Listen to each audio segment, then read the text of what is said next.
நம்ம கேப்டனையா விஜய் பிரபாகர் இங்க வந்திருக்காரு. உங்க எல்லாருக்கும் ஒரு உண்மையை நான் சொல்றேன். அவர் நேத்து வரைக்கும் என்னுடைய பயணத்துல என்னோட வரல. நான் விருதுநகர் மாவட்டத்துக்கு போறேன்னு சொன்னவனே அவருடைய பர்சனல் ப்ரோக்ராம் எல்லாத்தையும் கேன்சல் பண்ணிட்டு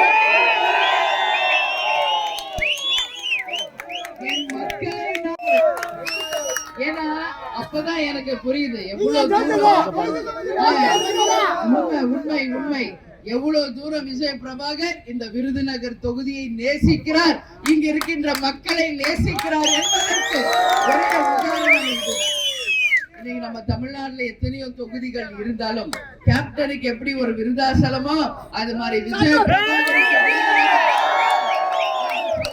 அளவு மிகப்பெரிய வெற்றியை நீங்கள் தந்தீர்கள். அதுல எந்த மாற்று கருத்தும் கிடையாது.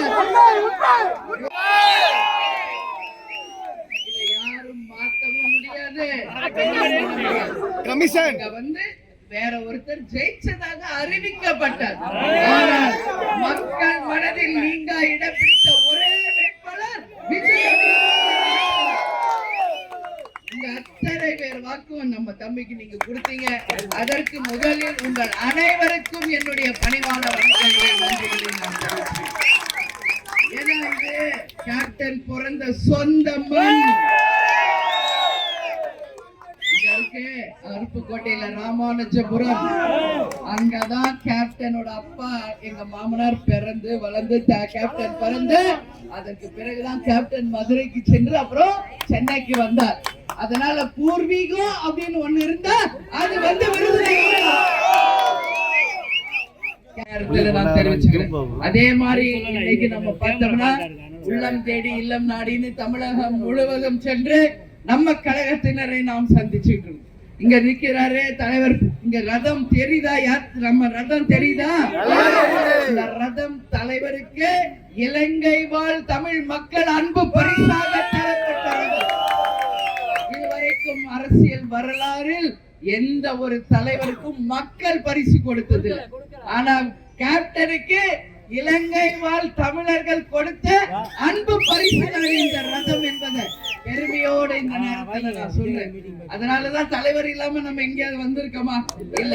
அதனாலதான் இன்னைக்கு தமிழ்நாடு முழுக்க கேப்டனுடைய ரத யாத்திரை அவருக்கு தரப்பட்ட அந்த அன்பு வைக்கணும், பஸ் வைக்கணும், புடவை வாங்கி தரணும், வேட்டி வாங்கி தரணும், அதுக்கு மேல 100 தரணும், சோறு தரணும், பீரு தரணும்,